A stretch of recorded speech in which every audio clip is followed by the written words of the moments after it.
This is problem 4.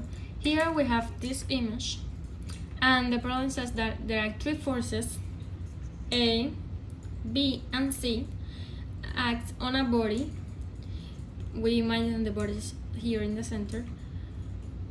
And a fourth force, F, is required to keep the body in equilibrium.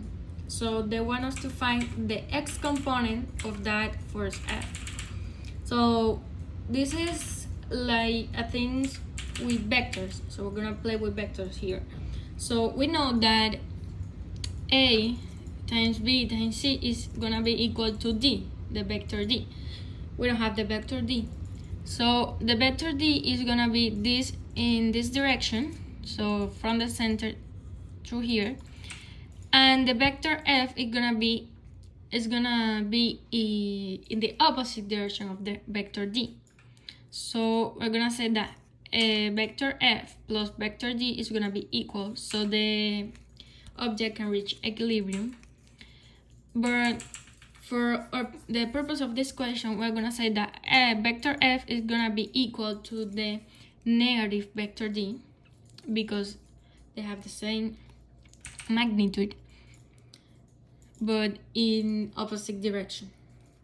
So to solve this problem, we're gonna find the component for each vector. So for vector A, the component is 30 cosine of 55, this one.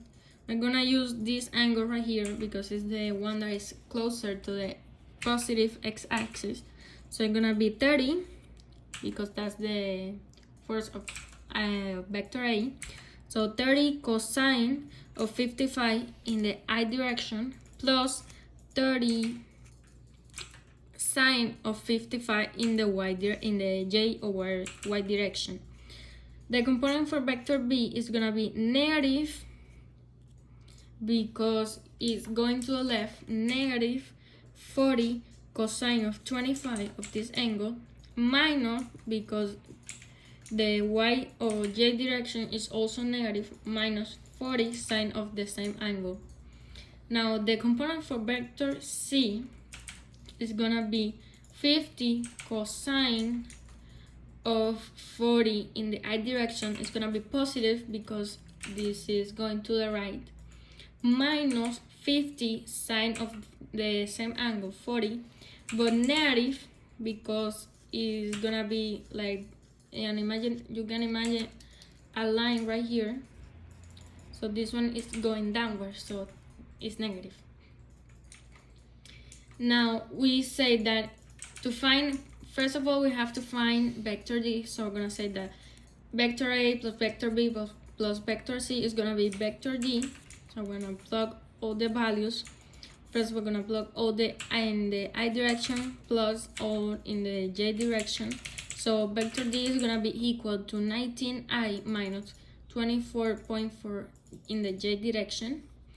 And like we say right here in this, vector F is gonna be equals to the negative vector D, is in the opposite. So here we have vector D. The only thing we need to do to find F is put negative. So 99 becomes negative 99 and minus 24.4J becomes positive 24.4J. So we say that the X component of the vector F is gonna be negative 19.